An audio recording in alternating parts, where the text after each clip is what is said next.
Bonjour à tous et bienvenue, sur ce nouveau live. Je m'appelle Amziane pour ceux qui ne me connaîtraient pas et c'est moi qui vais, l'animer. Je présente ce live pour, MyFuture, une entreprise qui, aide les jeunes à s'insérer dans le milieu pro, et scolaire et aujourd'hui, on va découvrir ensemble le métier de notre intervenant, qui s'appelle Hugues. Est-ce que Hugues, tu me vois et tu m'entends? Ouais, je te vois et je t'entends. Bonjour à tous. Est-ce que tu vas bien pour Alors ouais, tout va bien le vendredi, bientôt le week-end. Et toi? ah, tu m'étonnes. Je vois le sourire, se dessiner sur ton visage. C'est ça, exactement. Est-ce que tu peux, pour commencer, te présenter à ceux, qui ne te connaissent pas, c'est-à-dire nous donner, ton nom, ton prénom, là où tu vis et nous expliquer un peu, ton métier et on va rentrer dans le détail après et là où tu travailles, enfin le nom de ta boîte? OK. Donc moi je m'appelle Hugues Béliard, j'ai 28 ans, donc j'habite à Rennes, en Bretagne. Donc je travaille pour l'entreprise Keguiner Matériaux. Dans le site, actuellement on est au Reux, qui est dans la banlieue, rennaise qui est juste à côté. Pour présenter un petit peu l'entreprise, en fait, on est une entreprise, négoce de matériaux, donc qui a été créée en 1948, donc il y a plus de 70 ans, en Bretagne aussi, donc c'est une entreprise bretonne, qui fait du négoce de matériaux, c'est-à-dire, en gros, pour être simple, on Mmh, achète à des fournisseurs pour les revendre à des clients. En gros, d'accord. pour être simple et donc Donc le but est de vendre les produits à nos clients. donc en fait, vous centralisez, plein de matériaux différents, pour que le client trouve à un seul endroit, plein de choses, différentes pour tout ce qui est construction, on va dire?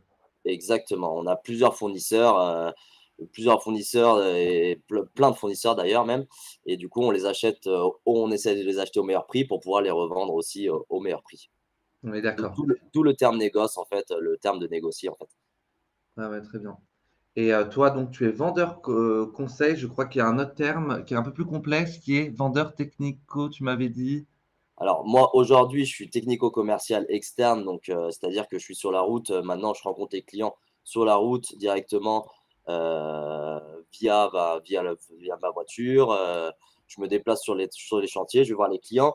Mais le métier que je vais vous présenter, ouais, c'est vendeur Mmh. conseil, c'est-à-dire, Mmh. rester en interne donc à l'agence, pour, accueillir les clients et leur rendre service en fait directement en agence.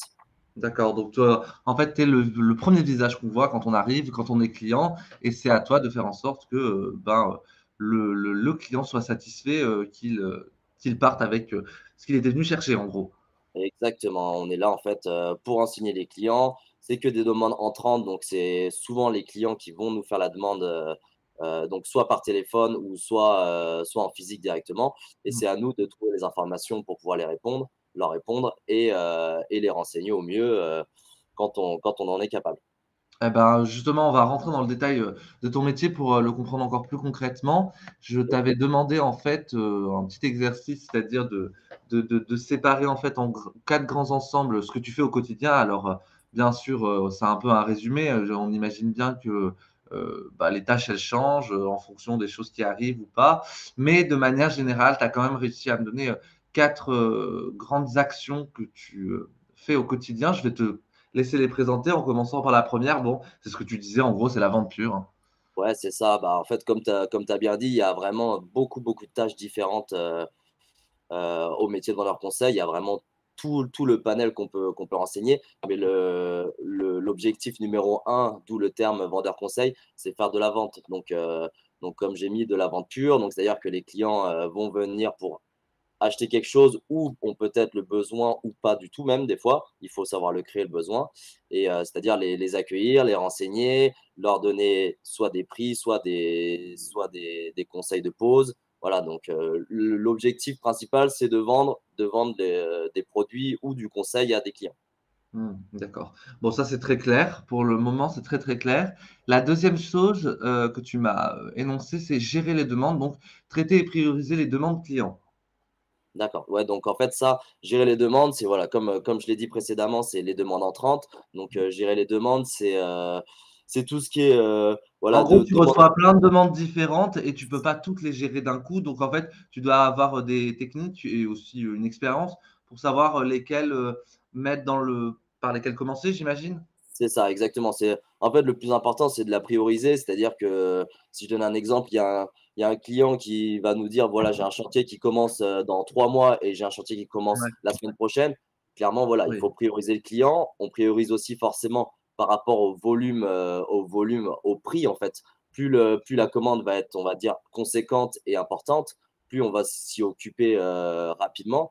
Et il y a aussi les histoires de délai. C'est-à-dire que si c'est des produits, si on nous demande un produit qui n'est pas en stock, il faut le traiter très rapidement pour pouvoir donner des délais et le gérer le plus vite possible dans le but toujours de satisfaire le client.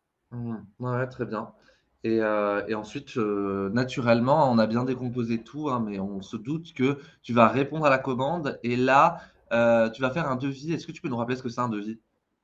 Bah, en fait, le devis, c'est en gros chiffrer financièrement la demande du client. C'est-à-dire que le client va nous demander tel produit ou telle chose.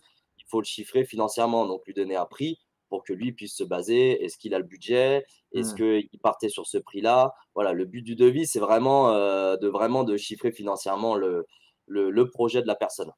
Oui, en fait, tu projettes, ce que la personne va devoir payer et la personne accepte ou pas. C'est une Voilà, manière c'est ça. d'anticiper. C'est pas à la fin, on lui dit, «Le prix, c'est ça» Non, pas du c'est tout. tout. Pas du tout, on est obligé de faire un devis vu les montants aujourd'hui du bâtiment. Enfin, le bâtiment aujourd'hui, il y a beaucoup de ça peut coûter très cher pour des travaux. Donc, le but principal, c'est vraiment que le client, quand il part de chez nous ou quand on lui donne le devis, qu'il sache à combien ça va lui revenir, on va dire à peu près, enfin même précisément, mais sur ce qu'il a demandé, il faut vraiment que ce soit précis, quoi. Voilà. Mmh. Et cetera et vous essayez aussi de proposer quelque chose de concurrentiel, j'imagine, non? Ouais, bien sûr, bah, de toute façon, la concurrence, elle rentre toujours en compte. Donc, maintenant, aujourd'hui, les clients, ils sont super bien renseignés parce il y a internet. Mmh. Donc, les clients savent déjà ce qu'ils veulent, contrairement, je pense, qu'il y a 20 ans où il y avait moins l'accessibilité. Donc, ils savent les produits, ils vont déjà regarder les prix sur internet, mais ils viennent chez nous vraiment dans le but d'avoir du conseil. Ce qui est donc encore dans la désignation du métier vendeur conseil, il faut donner du conseil. Et forcément la concurrence, ils vont faire le tour de tous les négoces de matériaux. Enfin, beaucoup le font pour comparer, parce que Mmh. c'est important aussi de comparer et de comparer les services et aussi les produits qu'on va leur proposer, quoi. Mmh. Ouais, le vendeur conseil, il est aussi important parce qu'il apporte le truc que le numérique n'apporte pas, c'est-à-dire le conseil en live, et cetera. C'est ce que tu me disais l'autre fois. C'est Et ça, en exact. 4e idée, le renfort, tu disais aussi que complétais les équipes quand il y avait besoin, du côté des commerciaux et des responsables, c'est ça? Voilà, c'est ça en fait, les commerciaux sont sur la route, les responsables sont sur la route et ont beaucoup de travail aussi. Donc le but en fait des vendeurs conseils, c'est vraiment tout mutualiser, leur donner du travail et les mettre au courant d'un peu tout. Comme ça, quand le client appelle directement, ils peuvent le renseigner et ils peuvent le faire, les devis, ils peuvent, annoncer un stock, enfin leur dire un stock. Vraiment le but, du vendeur conseil, c'est globaliser un peu tout ce qu'on fait dans l'agence. C'est un des métiers les plus importants du négoce, parce que du coup, le vendeur conseil doit être au courant de tout. Donc, c'est pour ça que le soutien à toutes les équipes de vente, c'est hyper important. Vu qu'ils sont à l'agence, ils peuvent renseigner directement, quoi. Eh bah, écoute, c'est très clair, merci pour, cette, présentation, générale. On va passer à la slide, suivante qui je t'avais demandé en fait de me donner des photos, Ok. que tu puisses, un peu expliquer, un peu ton métier de manière illustrée. Est-ce que tu peux nous les présenter? J'imagine que le la 1re photo, c'est le site sur lequel tu travailles? Exactement, donc là, c'est le site du Reux, comme vous pouvez voir. Voilà, c'est plutôt grand parce qu'on doit stocker beaucoup, beaucoup de produits, pour essayer d'avoir tous les produits qu'on nous demande. Donc voilà, en fait, le système, c'est que à l'intérieur, il y a tous les produits, qu'on ne peut pas mettre dehors, qui peuvent être, risqués par rapport à la pluie. Et après, on a une partie Mmh. extérieure aussi où on va stocker, des produits qui peuvent être en extérieur. Et ensuite, on peut voir aussi, ben, juste à l'entrée du dépôt, en fait, c'est vraiment l'entrée du magasin que vous allez voir, que vous voyez sur la deuxième photo, où là, on peut voir sur la gauche de la photo qu'il y a l'endroit où va être tous les vendeurs conseils, donc ce qu'on appelle nous le comptoir en fait, où vous voyez sur la gauche. Donc c'est là que les clients vont faire les demandes. Et ensuite sur la droite, il y a toute la partie libre service, c'est-à-dire tout ce qui va être de la petite quincaillerie, de la vis, des visseuses, des perceuses, tout ce qui va être utile en fait pour la construction et pour mettre en place les matériaux qu'on va vendre justement dans le dépôt. Et ensuite, la troisième photo, c'est le D'accord. showroom en fait. On fait aussi du sanitaire, tout ce qui est carrelage. Donc là, c'est vraiment le showroom pour montrer ce qu'on est capable de faire aussi avec les matériaux, mais directement posés en fait. D'accord. Ok. Oui, là, c'est vraiment pour bien expliquer ce qu'est un showroom. C'est en fait, vous essayez de prendre tous les matériaux que vous avez, vous, et que vous vendez pour les mettre en valeur, pour que les gens se projettent, pour qu'ils les voient Exactement. en contexte, quoi. Et là, on voit que avec tout ce que vous avez, en gros, on peut faire une salle de bain comme ça. Très stylé d'ailleurs. Exactement, ouais. Ouais, qui est très sympa, ouais. Mais ouais, en fait, le but du showroom, c'est vraiment, bah, tout le monde n'a pas les idées parce que tout le monde n'est pas dans le bâtiment. Donc, le but, c'est vraiment de montrer ce que ça peut être fini. Et du coup, ça peut donner des idées, les modifier. Donc voilà, ça, c'est le but du showroom. Mais vraiment, c'est pour l'aménagement final, quoi. Ouais, ouais, bien sûr. C'est la devanture un peu. Merci beaucoup C'est ça, pour ces photos. exactement. Pas de souci. Et pour continuer à répondre aux questions dans le chat, on va parler évidemment de ton parcours, hein, puisque c'est quand même ce qui nous intéresse aussi, c'est comment tu en es arrivé à faire ce métier, hein, c'est comment on en arrive à faire ce métier, hein, c'est aussi des questions que se posent les jeunes quand ils sont en troisième, quand on cherche son orientation, on se dit enfin, comment une personne finit à faire ça à 28 ans. Donc, je t'ai demandé de nous raconter un peu tes études et tes expériences. Et tu m'as dit avoir commencé avec un bac STG à Vannes, c'est ça? C'est ça, exactement, ouais. Donc, ouais, moi, je suis de Vannes, à côté de Rennes, du coup. J'ai Hmm. commencé par un bac STG sans vraiment, je savais que la vente était quand même mon domaine de prédilection, mais sans vraiment savoir le secteur qui pouvait me plaire. Ensuite, j'ai continué par un BTS NRC, à Dax, dans le sud-ouest, pour vraiment pousser un peu plus, les techniques de vente et m'améliorer aussi et d'avoir un diplôme parce que c'est important aujourd'hui aujourd'hui important d'avoir un diplôme. Et ensuite, je me suis dirigé du coup vers Keguiner sans avoir à la base d'affection particulière pour le monde du bâtiment. Je suis un peu tombé, on va dire par hasard dans le monde du bâtiment, mais ça m'a plu directement. Donc, je suis arrivé chez Keguiner dans une formation qui s'appelle le CQP Vendeur Conseil. Donc, en fait, le CQP, c'est, on va dire, pour être simple, en gros, c'est un certificat de qualification professionnelle. Donc, c'est quelque chose qu'on passe plutôt en entreprise directement. C'est diplômant, mais voilà, c'est vraiment pour former sur le monde du bâtiment, donc la formation technique, euh, la formation aussi sur tout ce qui nous met, comment dire, les logiciels, l'organisation de l'entreprise. Voilà, c'est vraiment une formation très poussée, enfin très, très spécifique dans le monde du bâtiment. D'accord, ok, très bien. Et ensuite, tu as directement commencé à Leroy Merlin. Voilà, c'est ça. Enfin, en fait, le CQP, je l'ai fait chez Keguiner, Mhm. mais avant de le faire, après mon BTS NRC, justement, j'ai fait vendeur en magasin chez Leroy Merlin, j'ai fait vendeur en magasin chez Intersport. Et voilà, j'étais en magasin, je voulais voir un petit peu autre chose. Donc après, du coup, ces expériences professionnelles, j'ai décidé de rentrer chez Keguiner Matériaux en rentrant au CQP en alternance, en fait. Et c'était dur l'alternance. Enfin, est-ce que tu peux partager de l'expérience avec ceux qui connaissent pas du tout, puisque c'est quand même assez impressionnant quand on dit que on alterne entre les études et le travail. Est-ce que c'était un rythme soutenu? Alors le rythme est soutenu. Après, c'est en fait l'avantage de l'alternance aujourd'hui, c'est que on va travailler quelque chose qu'on va mettre en place en entreprise la semaine d'après. Donc Mm. moi, ça reste mon avis personnel, mais je pense que l'alternance, c'est hyper intéressant et ça permet de progresser vraiment plus vite. Alors ça reste que mon avis personnel, mais ça peut permettre d'avancer plus vite parce qu'en fait, tout ce qu'on apprend à l'école la semaine d'avant ou 2 semaines avant, on va essayer de le mettre en application directement en entreprise.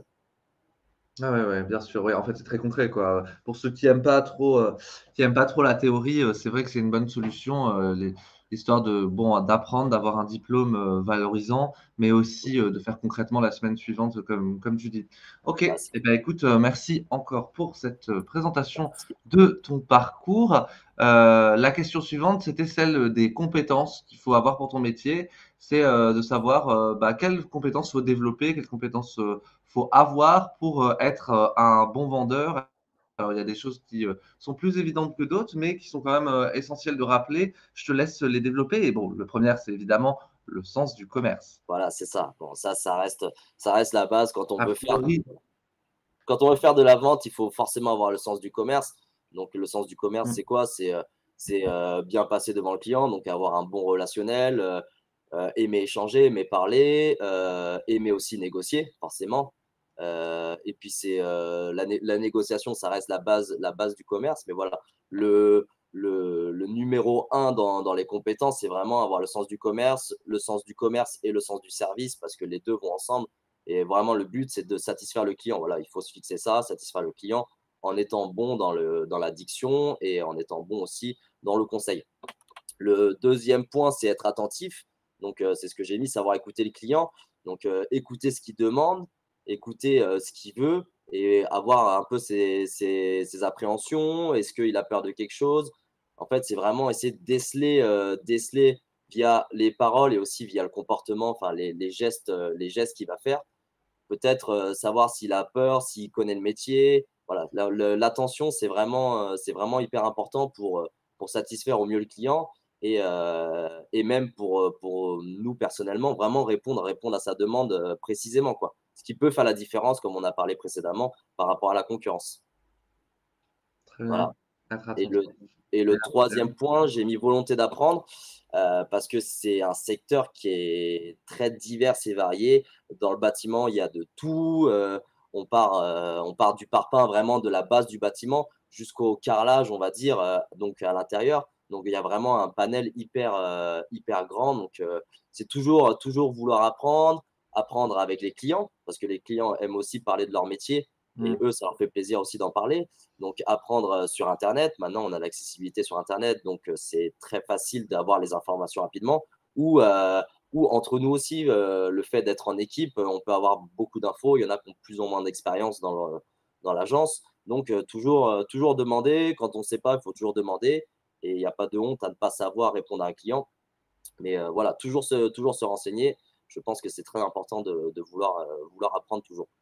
Tu veux dire qu'il faut avoir genre une infinité avec, ce qu'on vend aussi, s'intéresser un minimum pour, aussi, ouais, pouvoir, discuter, proposer des nouvelles choses et aussi, j'imagine être, à la pointe parce que, bah, j'imagine qu'il y a des choses qui doivent sortir, des choses nouvelles dans le marché, enfin, marché, j'y connais rien, dans les produits, de construction, donc je me dis, je sais pas c'est quoi les innovations, les trucs nouveaux qui apparaissent, mais j'imagine que dans tous les secteurs, il doit y avoir des choses nouvelles qui viennent chaque mois en tout cas. Oui, c'est clair. Bah, de toute façon, dans le bâtiment aujourd'hui, les innovations, il y en a tous les jours. Ouais. Il y a tous les jours des produits. Maintenant, avec l'écologie, il y a de plus en plus de produits qui vont sortir, bon, on va dire biosourcés, c'est-à-dire pour l'écologie. Il y a toujours des nouvelles normes, des nouvelles choses. Vraiment, le bâtiment, il faut toujours se renseigner sur ce qui sort parce que du coup, ça change régulièrement. Les produits restent sensiblement les mêmes, les produits de base, mais bon, il y a toujours des nouveaux produits, des nouvelles techniques de pose. C'est vraiment, ça change vraiment beaucoup. Donc, c'est pour ça que c'est important de toujours se renseigner avant de dire les choses, surtout quand on n'est pas sûr. Voilà, toujours se renseigner, c'est très important. Mais d'ailleurs, en parlant d'écologie, est-ce que tu peux nous dire, comment toi, tu as l'impression que ça a, enfin, changé le métier? Est-ce que ça l'a changé, déjà, ou est-ce que pour l'instant, c'est surtout les produits? C'est quoi les conséquences directes sur, votre marché et enfin, ton milieu? Bah, alors aujourd'hui, le bâtiment est en train d'évoluer, mais c'est vraiment là, on parle vraiment au jour J. C'est en train d'évoluer comme je t'ai dit précédemment sur les produits. On va utiliser des produits, un peu plus naturels, donc on peut utiliser du coton, du lin. Il y a vraiment des produits, naturels qui vont être, recyclés et recyclables aussi. Après aussi, il y a des choses qui sont mises en place, dans les chantiers, c'est-à-dire que la récolte des déchets, le bâtiment, pollue quand même beaucoup. Donc il y a de plus en plus de tri. ce qui ne se faisait pas du tout il y a 20 ans, je pense. Il y a de plus en plus de tri parce qu'il y a plein de matériaux différents entre le bois, la ferraille, le plastique. Donc, euh, donc l'écologie prend une part. L'État aussi aide beaucoup par rapport aux rénovations aussi, et par rapport aux déperditions, enfin par rapport aux déperditions, on va dire la perte d'énergie qui pollue.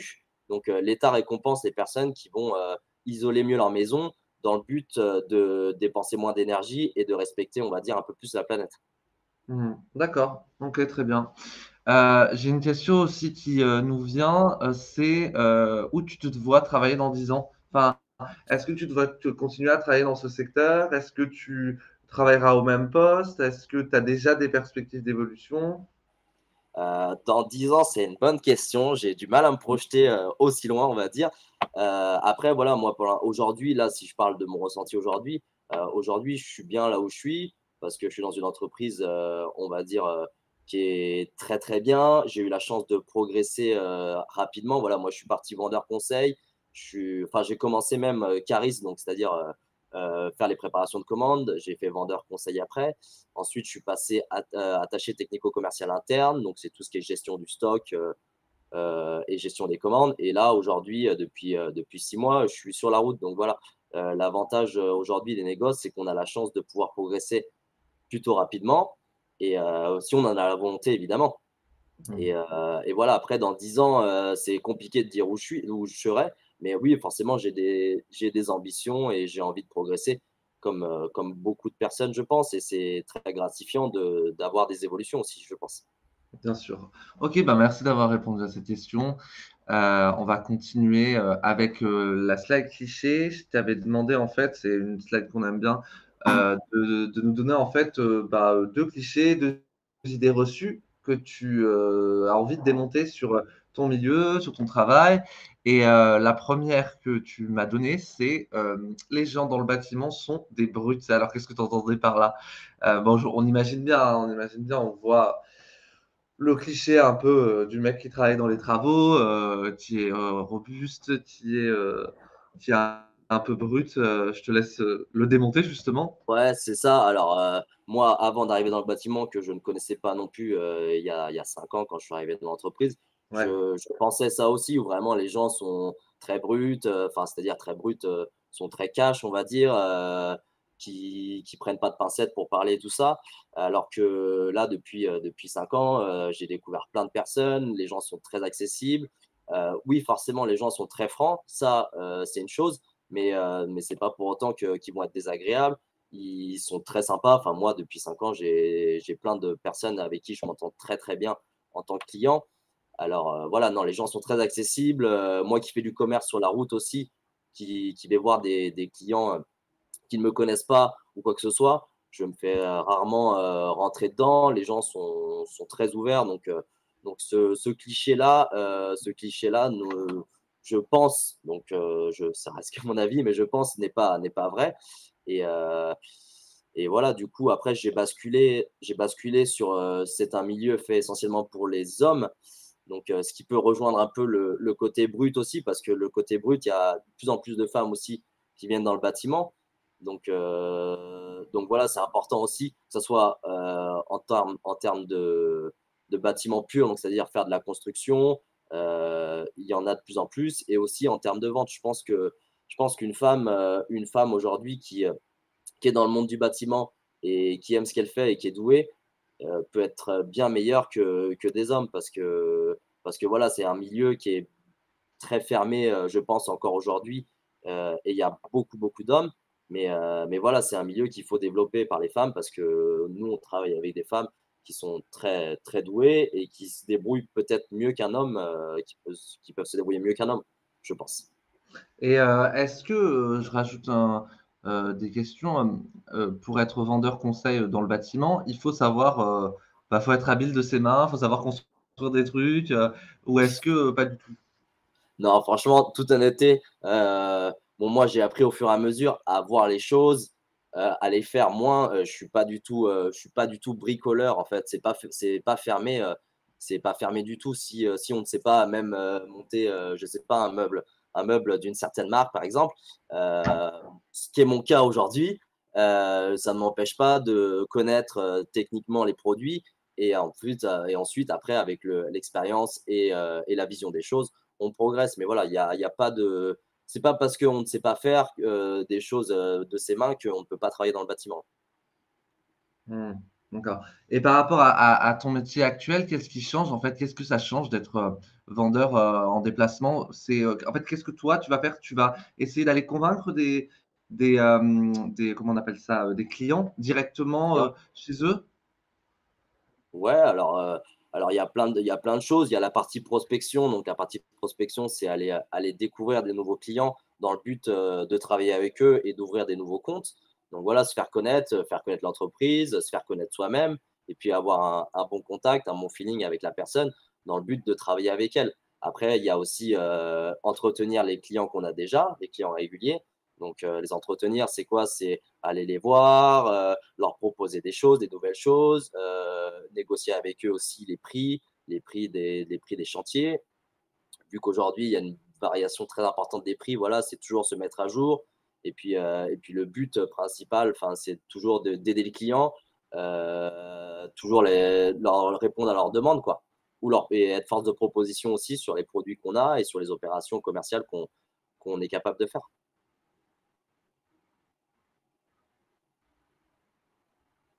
Ouais, d'accord. Et ça t'intéresserait parce que là, je ne crois pas que tu aies du management, ça t'intéresserait? C'est une étape d'après, de manager des équipes? Parce que j'imagine que si tu passes par, aussi, le fait d'être un vendeur, tu pourras un jour toi-même diriger d'autres vendeurs. Alors oui, oui, ça m'intéresserait. Après la gestion de l'humain, je pense que c'est ce qu'il y a de plus dur. Mais oui, après je pense que c'est très gratifiant de gérer des humains et surtout je me dis moi à ma place et c'est un peu la politique de l'entreprise, qui est Guinea Mateo, c'est que moi par exemple mon responsable de secteur en fait, lui est passé par cariste, il a fait tous les postes donc forcément c'est plus facile de manager des personnes auxquels on est passé par leur poste, plutôt que d'arriver comme ça et dire: «Bon, il faut faire ci, ça, ça, ça». Voilà, nous, on a la chance aujourd'hui d'être dans une entreprise où il y a beaucoup de gens qui passent en interne et qui évoluent. Donc c'est vrai que quand une personne te dit: «Fais ça» et qu'elle est passée par là, c'est, on va dire, Mmh. plus crédible, quoi. Oui, oui, bien sûr.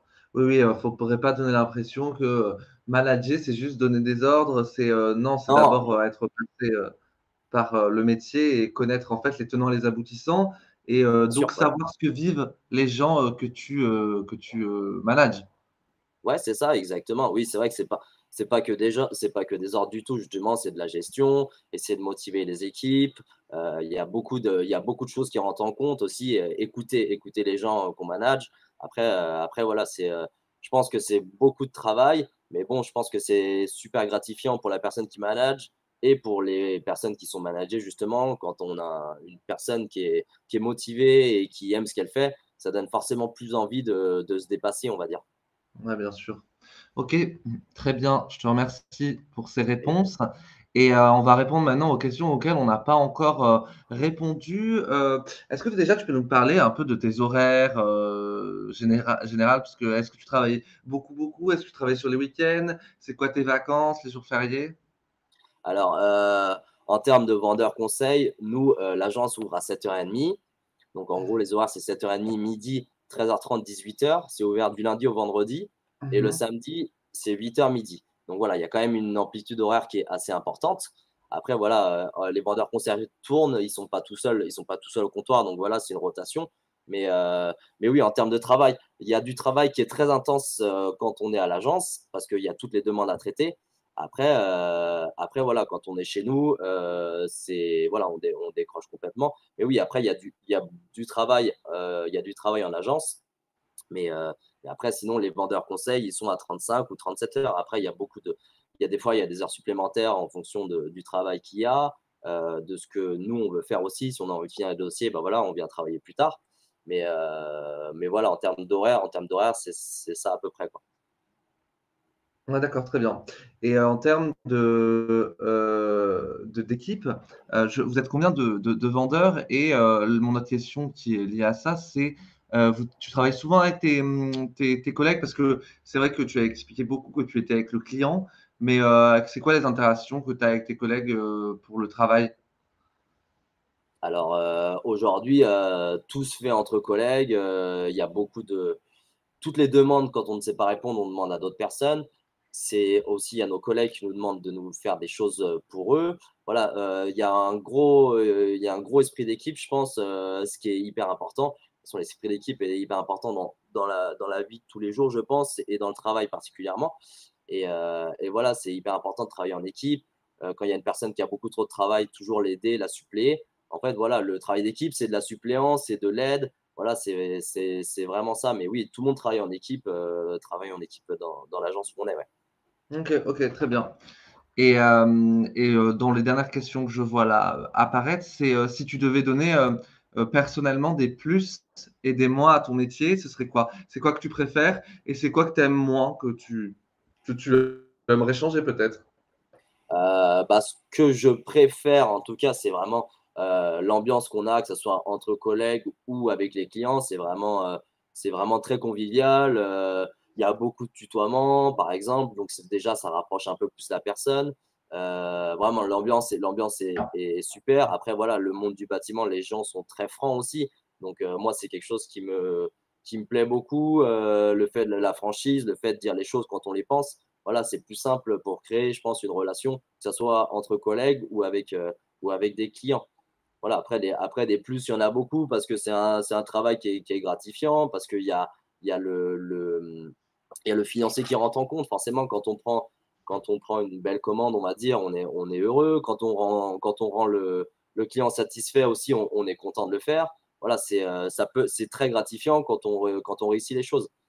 Après, le côté, plus négatif, aujourd'hui, c'est beaucoup d'urgence. Donc, tout est à traiter en urgence, les Mmh. clients sont très pressés, les commerciaux sont très pressés. Donc voilà, c'est un peu le côté que j'aime le moins, même si bon, forcément, quand on est au travail, tout est urgent parce que les clients veulent ça vite. Mais voilà, c'est le côté qui est un peu plus, qui est un peu plus délicat.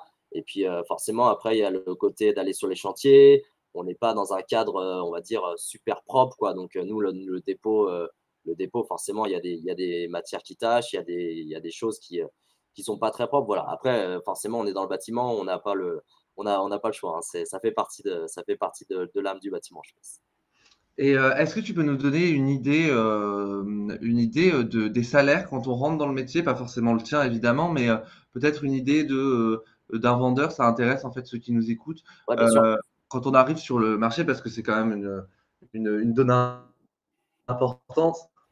Oui, oui, c'est clair. Bah, aujourd'hui, en rentrant, en vendeur conseil, voilà, on va toucher, je pense entre 1 300 1 500 €. Après voilà, il y a ça dépend de l'expérience, forcément, ça dépend de plein de choses, comment on se vend aussi.